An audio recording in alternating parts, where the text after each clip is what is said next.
Aujourd'hui, j'interviens comme président de culture et bilinguisme d'Alsace et de Moselle et néanmoins expert en droit local.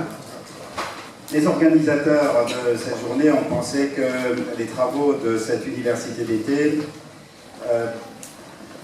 pourraient être débutés par une réflexion sur une particularité de notre région Alsace et Moselle, l'existence d'une législation particulière. En effet, je crois que cette législation particulière peut être une bonne manière d'entrer dans la question de l'organisation de nos régions, l'organisation future de nos régions et la façon dont ces régions peuvent véritablement acquérir un pouvoir régional. Pour présenter et analyser cette législation particulière d'Alsace et de Moselle, je vous proposerai de faire d'abord un rapide survol historique, puis de montrer quel est le contenu actuel de ce droit local et enfin de réfléchir ensemble sur la portée, la signification de ce droit local. Alors d'abord, un petit survol historique en, si vous voulez, 7 dates. Première date, 1871. Jusqu'en 1871, les départements d'Alsace et de Moselle n'avaient aucune particularité juridique. C'étaient des départements comme les autres et depuis la Révolution, il n'y avait plus aucun droit particulier. En 1871, comme vous le savez tous, l'Alsace et la Moselle, avec quelques aménagements, disons, de frontières, sont devenus une partie de l'Empire allemand et sont devenus un Land allemand, le Reichsland Elsass-Lothringen. Les autorités allemandes ont décidé que dans ce nouveau land allemand, le droit français continuerait à rester en vigueur pour sa quasi-totalité. Et que ce n'est que progressivement que des dispositions allemandes nouvelles seraient introduites. Alors entre 1871 et 1918, le nouveau droit allemand, élaboré par le Reich, la fédération que constituait l'Empire allemand, a également été mis en vigueur en Alsace et en Moselle, dans le Reichsland Alsace-Moselle.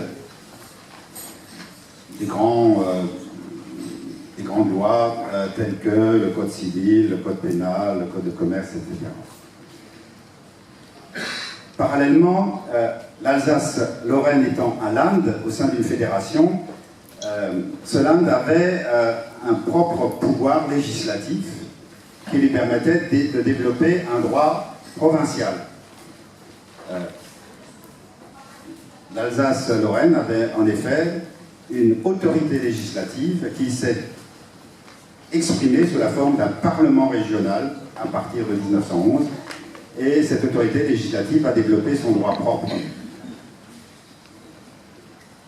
En 1918, l'Alsace et la Lorraine redeviennent françaises et les autorités françaises, à leur tour, décident de ne pas introduire immédiatement la totalité du droit français et de maintenir en vigueur le droit existant en 1918 en attendant une introduction progressive du droit français. Dans une première période, ce droit français est introduit assez largement. En 1924, 2 grandes lois introduisent l'essentiel du droit civil et du droit commercial. Mais le gouvernement de l'époque voulait aussi introduire ce qu'on appelait les lois laïques concernant l'organisation des cultes et l'enseignement religieux. À ce moment-là, en 1924, c'est un véritable soulèvement qui a lieu en Alsace et en Moselle pour s'opposer à cette introduction. Et à partir de ce moment-là, les autorités françaises renoncent en quelque sorte à poursuivre l'introduction du droit français.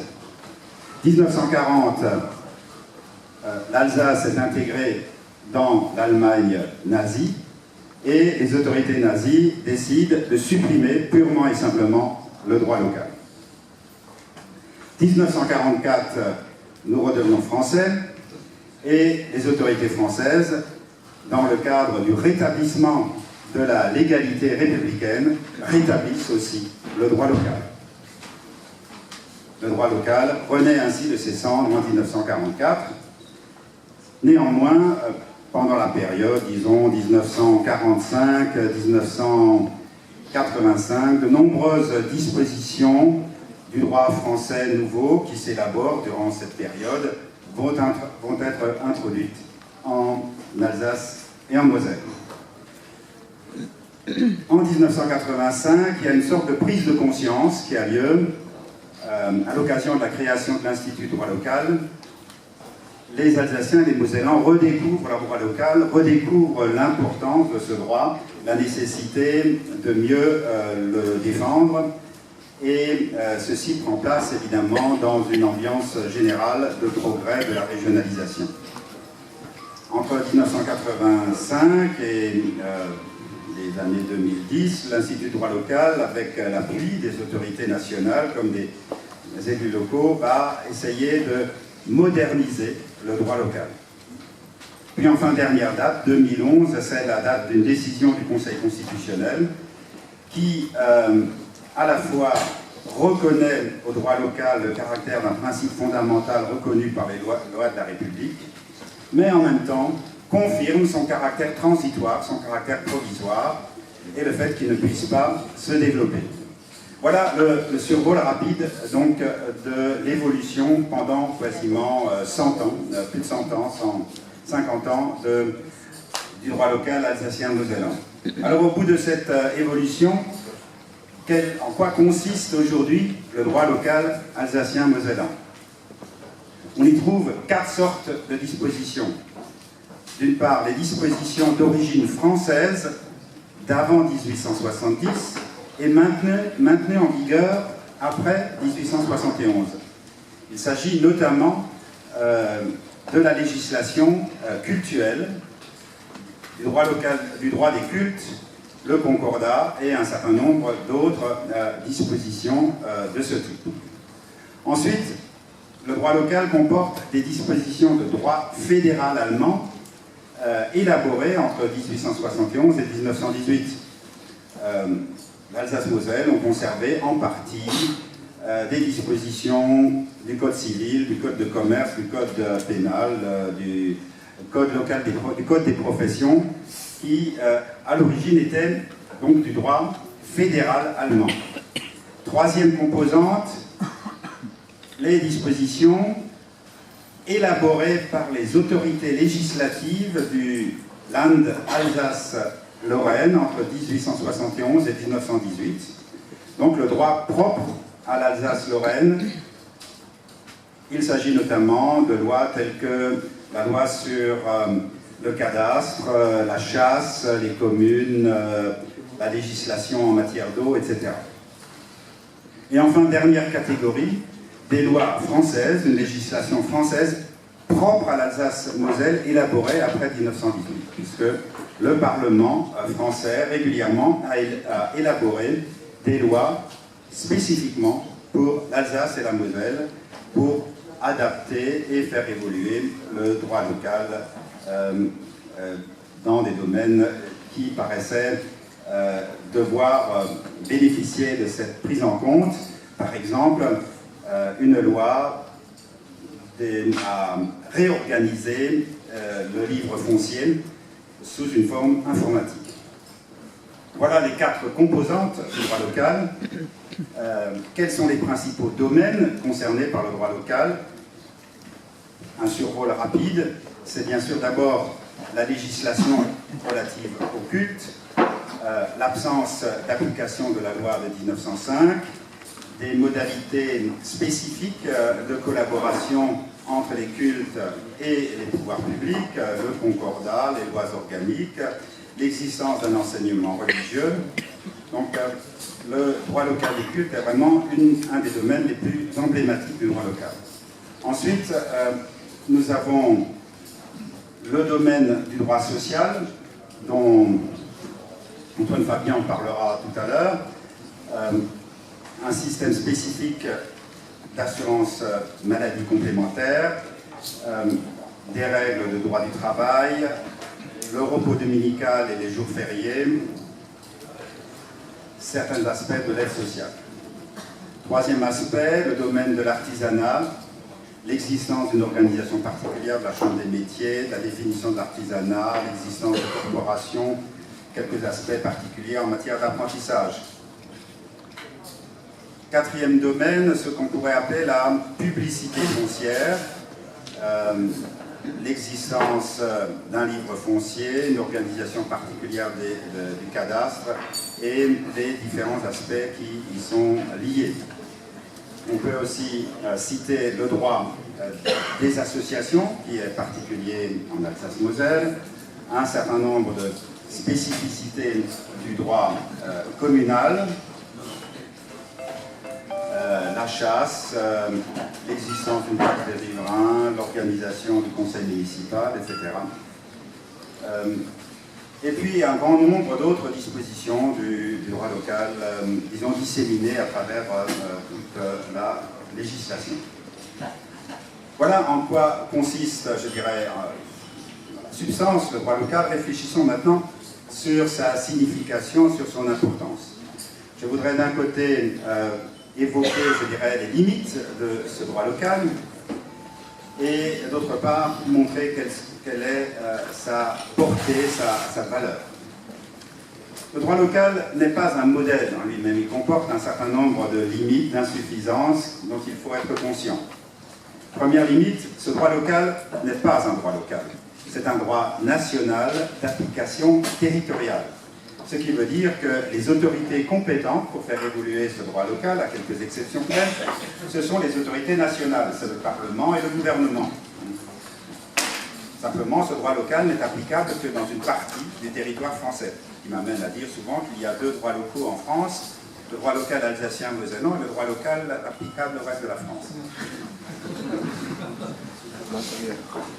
Deuxième aspect, ce droit local est resté dans son principe un droit transitoire. Il n'est pas garanti. La décision du Conseil constitutionnel garantit qu'il puisse être gardé, mais en même temps affirme qu'il doit à terme être supprimé. Donc ça reste un droit provisoire et le caractère provisoire de ce droit s'exprime par le fait que le Conseil constitutionnel a fixé des limites très importante, très stricte à son évolution possible, à son extension, à sa transformation. Et le fait, et c'est un aspect le plus important, c'est un droit qui est très difficile à modifier. Il est difficile à modifier puisque chaque fois qu'on veut changer quelque chose au droit local, il faut s'adresser au Parlement et au gouvernement.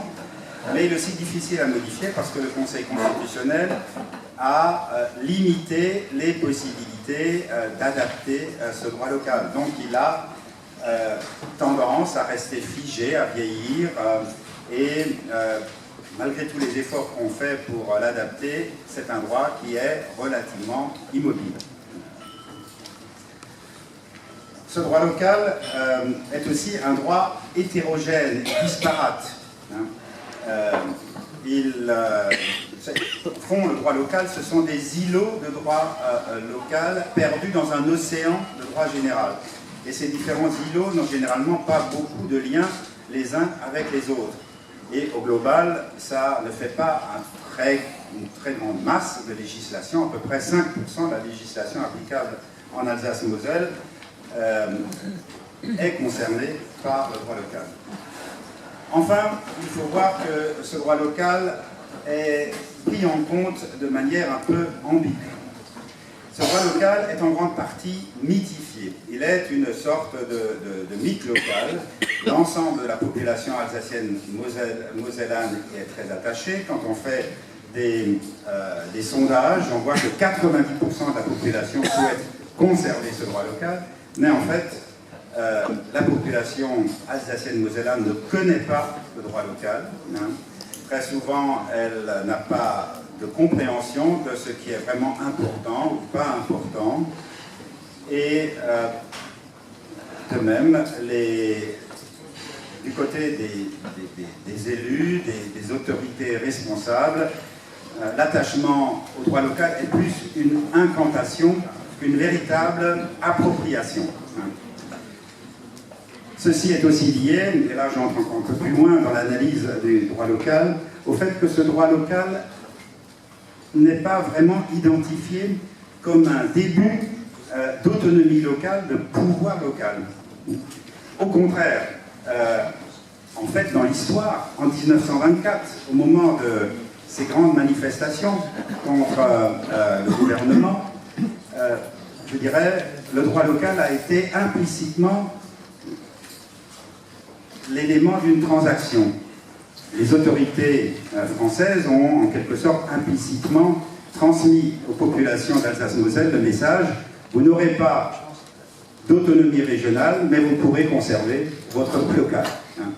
Et cet aspect de droit local ersatz d'une véritable autonomie locale, cet aspect-là reste sous-jacent et quand même inconsciemment perçu par la population, ce qui fait que la population ne fait pas le lien entre l'affirmation d'une autonomie régionale et l'existence du droit local. Voilà les limites du droit local. Parlons maintenant quand même de sa valeur, de sa portée, de son intérêt. Alors, le droit local a bien sûr un intérêt pratique. Il y a un certain nombre de dispositions qui apportent des avantages aux Alsaciens et aux Mosellans. Et pour les Alsaciens et les Mosellans, de manière un peu, je dirais, primaire, c'est cela qu'ils retiennent du droit local. Le droit local, c'est 2 jours fériés supplémentaires, c'est une indemnisation améliorée en cas de maladie, c'est nos curés, nos pasteurs, nos rabbins qui sont payés par l'État, etc. Cet aspect purement matériel du droit local me paraît pas essentiel. C'est un aspect, je dirais, un peu superficiel. Le droit local, ce n'est pas un avoir, le droit local, c'est un être. Je veux dire par là que ce qui est important dans le droit local, ce ne sont pas ces petites dispositions matérielles qui nous apportent des avantages concrets. Ce qui est important dans le droit local, c'est son esprit, sa signification profonde. Et avec le temps, le droit local a vraiment acquis un caractère emblématique. Le droit local est devenu un élément de l'identité régionale, l'expression de la particularité de ces 3 départements, une trace de leur histoire, une expression des mentalités régionales. Et de fait, le droit local, bien qu'il ait été, je dirais, constitué un petit peu au hasard des événements historiques, correspond bien avec la philosophie qui traverse les populations d'Alsace et de Moselle avec les mentalités de nos 3 départements. Prenons par exemple le droit local des cultes, c'est l'expression de la diversité religieuse qui caractérise nos 3 départements, c'est l'expression d'une place importante des institutions religieuses dans notre société locale. C'est aussi la manifestation d'une orientation philosophique des Alsaciens et des Mosellans vers quelque chose de plus spirituel et de moins scientiste que dans le reste de la population. Le droit local dans le domaine social exprime une préférence pour la prévoyance, pour la solidarité, pour la sécurité. D'autres domaines du droit local manifestent le souci qui existe en Alsace-Moselle pour la clarté, la précision, la qualité de l'organisation de la vie sociale. Le cadastre d'Alsace-Moselle est beaucoup plus précis, beaucoup plus sûr, par exemple, que dans le reste de la France, ce qui fait qu'il y a beaucoup moins de litiges de voisinage. Je ne poursuis pas ces exemples, mais on peut dire qu'il y a quand même, dans le droit local, malgré sa disparité, une certaine expression des traditions alsaciennes et mosellanes. Mais au-delà de tout ça, ce qui est vraiment intéressant dans le droit local, ce n'est pas le droit local matériel lui-même tel qu'il existe, mais l'idée d'un droit local. C'est l'idée qu'il puisse y avoir une législation adaptée aux réalités particulières d'une région. C'est donc la remise en cause de l'uniformité législative telle qu'elle est consacrée par nos traditions françaises. le grand apport du droit local, c'est de montrer que l'on peut, dans une région comme l'Alsace et la Moselle, avoir une organisation législative particulière, des lois spéciales dans des domaines importants, les cultes, la sécurité sociale, l'organisation judiciaire, et que malgré tout, les Alsaciens et les Mosellans font quand même partie de la France, comme les autres régions, que cela n'a pas fait exploser l'unité du pays, que bien au contraire, ce droit local est un gage de satisfaction et d'adhésion des Alsaciens et Mosellans au projet français, loin au contraire de les éloigner du pays. Donc, c'est là, je crois, l'aspect le plus important. Le droit local, c'est l'expression de la subsidiarité. C'est l'idée qu'il peut y avoir, dans l'organisation législative, des règles qui doivent être uniformes au niveau de l'ensemble du pays, voire même uniformes au-delà du pays, au niveau de l'Europe, et d'autres qui peuvent très bien être spécifiques à une partie du pays, à un territoire spécifique. Le droit local, c'est en fait une première étape vers la démocratie régionale. C'est l'idée que dans une région donnée, eh bien, les autorités élues de cette région puissent développer des règles propres à cette région. Donc, le droit, ce qui est intéressant dans le droit local, ce n'est pas tellement le contenu pratique de celui-ci, mais en quelque sorte le projet qu'il peut représenter. Mais pour que ce projet puisse se réaliser, encore faut-il que ce droit local soit vivant et qu'il puisse évoluer. Alors, le droit local est aussi, d'une certaine manière, une perspective. Le droit local actuel n'est pas toujours extrêmement intéressant quant au domaine qu'il concerne, mais évidemment, dans la réflexion, dans la perspective, on voit que ce droit local pourrait aussi concerner d'autres domaines. Par exemple, la culture régionale, les langues régionales, la coopération transfrontalière.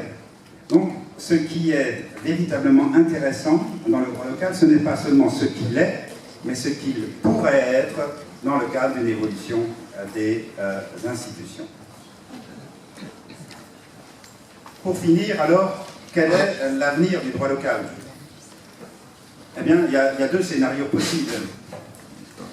Le premier scénario, rien ne change, nous restons dans un contexte d'une France centralisatrice qui refuse la diversité, la recentralisation se poursuit, la négation des régions se renforce, et à ce moment-là, le droit local ne peut que poursuivre une lente disparition. Année après année, des morceaux de droit local disparaissent.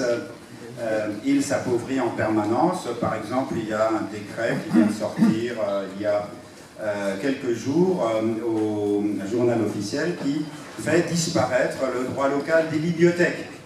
Personne même s'en est rendu compte en Alsace et en Moselle. Donc, nous avons, première hypothèse, une disparition progressive et programmée du droit local, ainsi que d'ailleurs le souhaite le Conseil constitutionnel qui a dit que le droit local, ce n'est pas un droit d'intérêt général, c'est une dérogation à l'intérêt général et à l'égalité, une dérogation qui doit à terme disparaître pour que l'uniformité législative soit de nouveau assurée.